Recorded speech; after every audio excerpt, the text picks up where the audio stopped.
Hey guys, welcome to Advisory. Today we're going to talk about a couple things there with sometimes you win, sometimes you learn. I think one of the biggest um, lessons of this book is this one.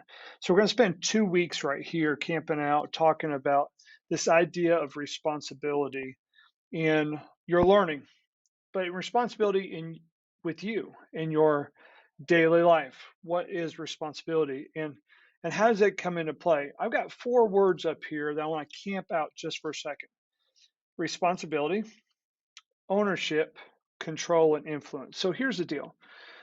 We all kind of have this kind of a sense of what's responsibility, and that basically is those things that you are responsible for, those things that you are supposed to take care of, those things that um, it falls within your power to take care of something or to do something. Not only is it within your power, but it's expected of you to make sure you accomplish whatever task that is or whatever that is. So I want to talk about that word because that's huge in the fact that when we use responsibility, there's some things that we can't do, and we're going to talk about those throughout the next 2 weeks. But typically, one thing I learned a long time ago is if I'm responsible for something, I can't make excuses for why something's not done. I can't make excuses for my inactions or my actions if I'm responsible for them. Often we want to blame somebody else for our actions and we don't want to take responsibility. And part of learning, part of growing, part of adulthood, part of being a person of integrity is having responsibility.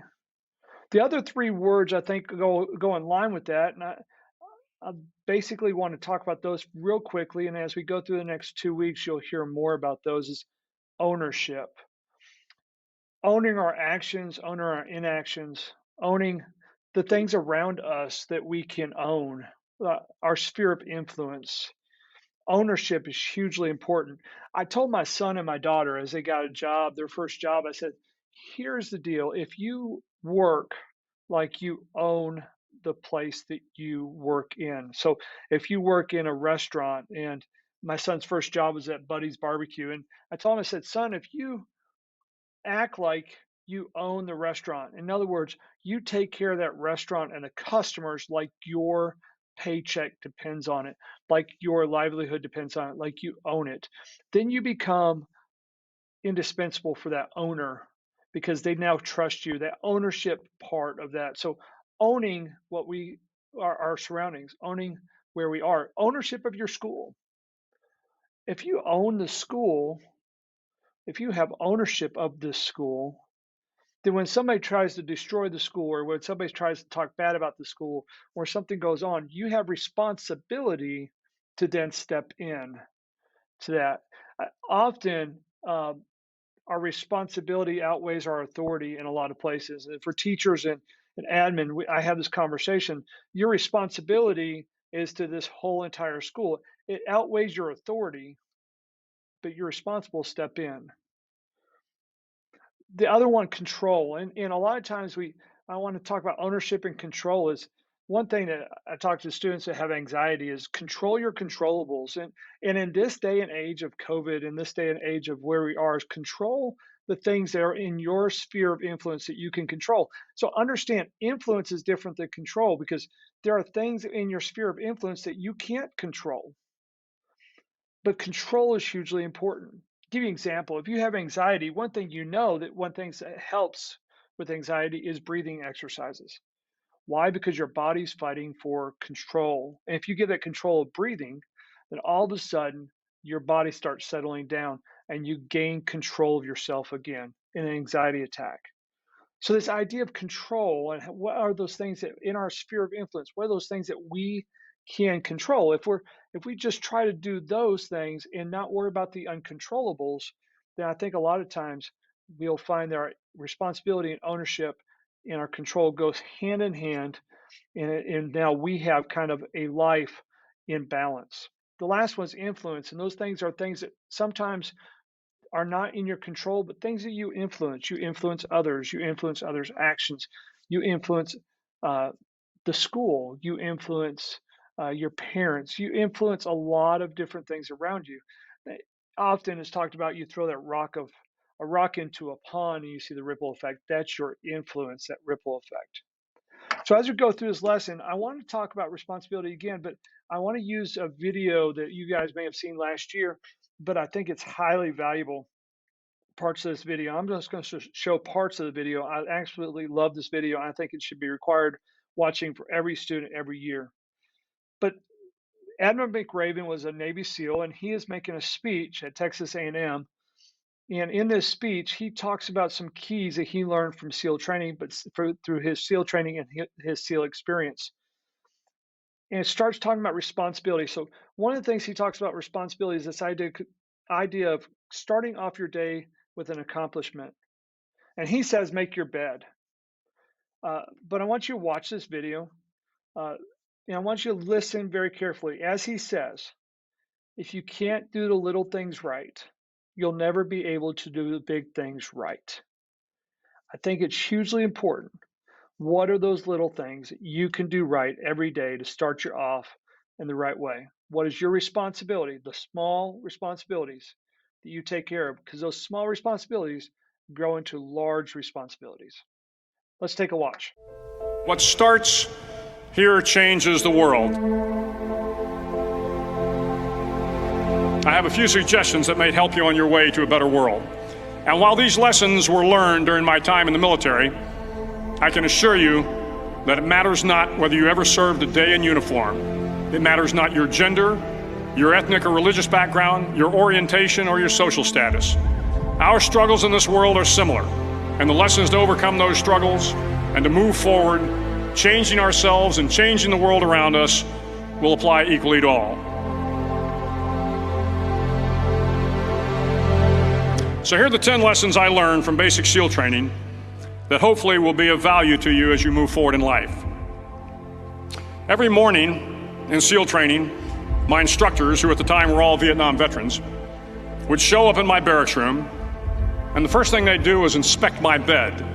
If you did it right, the corners would be square, the covers would be pulled tight, the pillow centered just under the headboard, and the extra blanket folded neatly at the foot of the rack.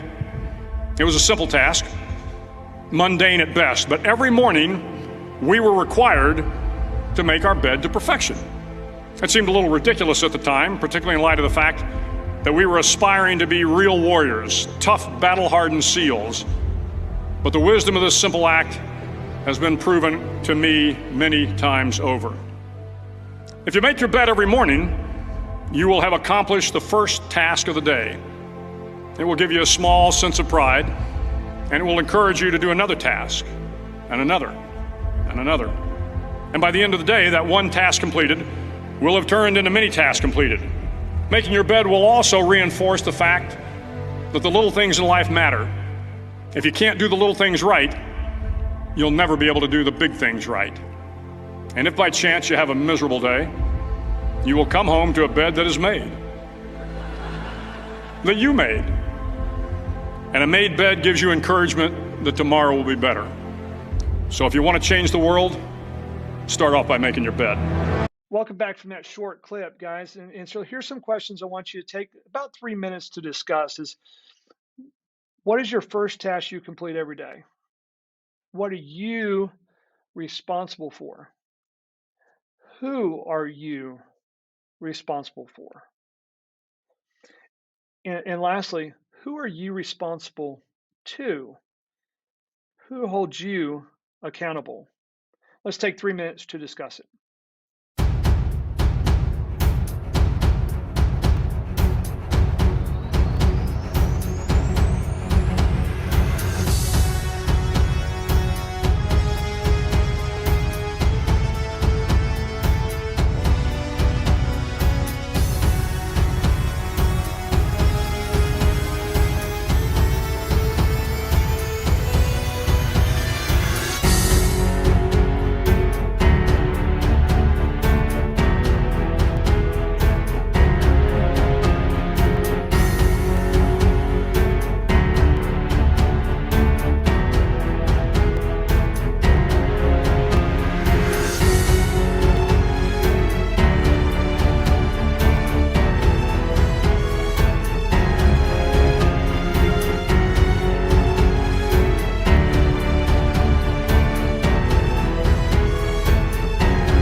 The next lesson I want to tackle real quickly after that 3 minutes, and I hope you guys came up with some really good answers. I'm accountable to all of you. I'm accountable to every member of our community. If I don't do my job, you will know that, and the teachers will know that, and the community will know that. I'm accountable to you. That's my daily accountability. So who are you accountable to? And I think that's a really important question. The next lesson I want to talk about real quick is you can't change the world alone. Your responsibility and your influence with others. You have a responsibility to yourself to surround yourself with the best people. One thing I've learned about leadership is I'm no better than the people around me, so I always have to surround myself with the very best people. And the very best people make sure I'm successful because they're so much more talented than I am. So, who do you surround yourself with? Your responsibility to yourself is to surround yourself with the best people possible. To find those people and have them invest in your life. That's your responsibility. That's to yourself. And then you have a responsibility to them to do your part and be the best for them. So it goes both ways. They are the best for you and they expect the best and they develop you. And what do you do to express your responsibility to them? And how do you make them be better for knowing you? I was listening to a football coach said something on Twitter the other day. It was just a short clip.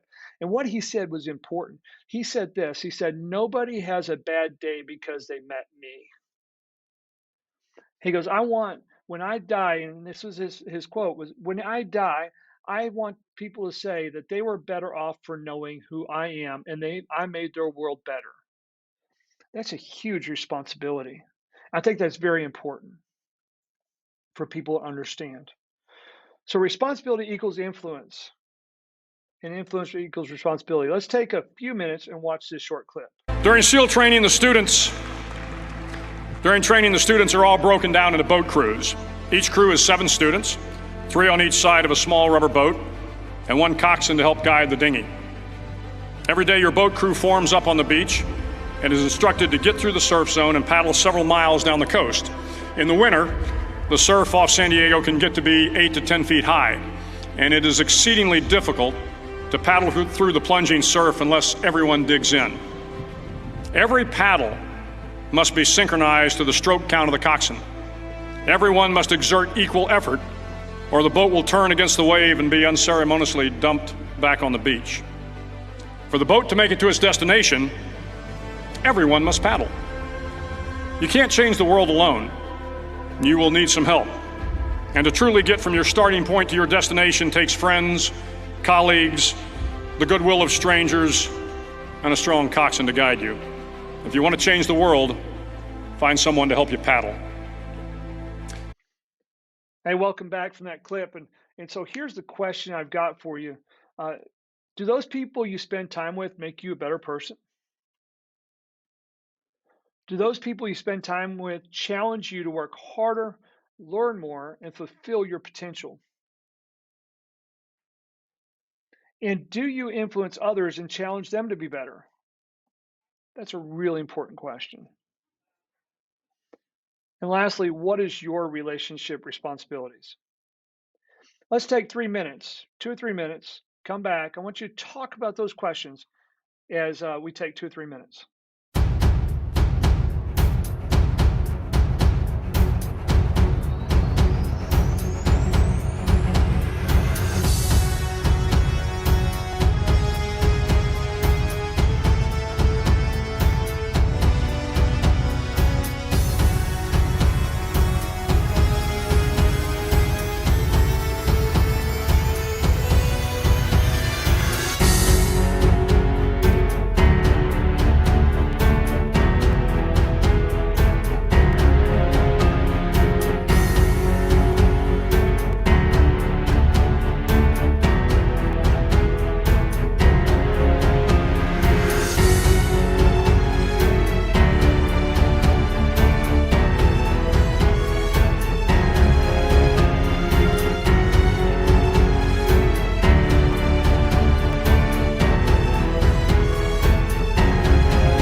Last one, and this is an important lesson about responsibility, is this idea of your responsibility to yourself starts with knowing who you are and pursuing your dreams. This idea of tenacity.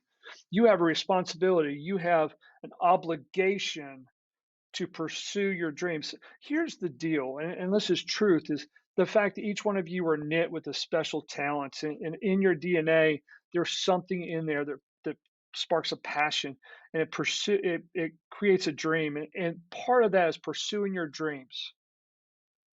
And I want you to pursue your dreams. I think that's hugely important. Pursue your dreams and your talents. Where those talents and your dreams mesh, that's where you should be. So you have a responsibility to do that. Now, tenacity is this idea that you are not going to quit. Think about, and I used to have a bulldog, and this idea of a bulldog was a small dog actually just latching onto a bull with his jaws and not letting go. That's tenacity. That is just grabbing hold and not letting go. Do you do that with your dreams? What are your dreams? What are those things that you're willing to sell out for? What's your responsibility? Let's take a watch. And before we take a look at the next video, I want you to ask these questions. You don't have to talk to your neighbor through this, because I'm going to wrap up at the end of this video and this clip. We're done with the lesson. But I kind of want this kind of thinking through your mind. What are your dreams? And then what is your responsibility to yourself to fulfill those dreams? Often we get into that thing of, maybe I don't have a dream right now. Some students I've talked to, it's very sad to say, have lost their dreams. So if they've lost their dreams, and if that's you, I'm going to ask you, when your teacher in third grade asks you, hey Johnny, hey Susie, hey Bobby, hey Todd, whatever your name is, what do you want to be when you grow up? What'd you say in third grade? I want you to go back to that, because there's something in third grade that sparked an interest in you that said, I want to be a fireman, or I want to be a doctor, or I want to be a mechanic, or a landscaper, or I want to be a professional athlete. Whatever that is, and here's why I say all those things, because very important for you to understand is, as you said those things, there's something inside you that said that seemed interesting because of something. It may be because you were helping somebody out, or maybe because that's an interest of yours. So what are those things? And that kind of sparks those dreams. What's your responsibility to yourself to fulfill those dreams? Let's watch this last clip. Guys, I hope you have a great weekend. Thank you for everything you're doing at Farragut High School to make this week possible and going forward very successful. Have a great day. Finally, in SEAL training, there's a bell. A brass bell that hangs in the center of the compound for all the students to see. All you have to do to quit is ring the bell. Ring the bell, and you no longer have to wake up at 5 o'clock. Ring the bell, and you no longer have to be in the freezing cold swims. Ring the bell, and you no longer have to do the runs, the obstacle course, the PT, and you no longer have to endure the hardships of training. All you have to do is ring the bell to get out. If you want to change the world, don't ever ring the bell. It will not be easy. Start each day with a task completed. Find someone to help you through life. Respect everyone. Know that life is not fair and that you will fail often. But if you take some risks, step up when the times are the toughest, face down the bullies, lift up the downtrodden, and never ever give up. If you do these things, the next generation and the generations that follow will live in a world far better than the one we have today. And what started here will indeed have changed the world for the better. Thank you very much.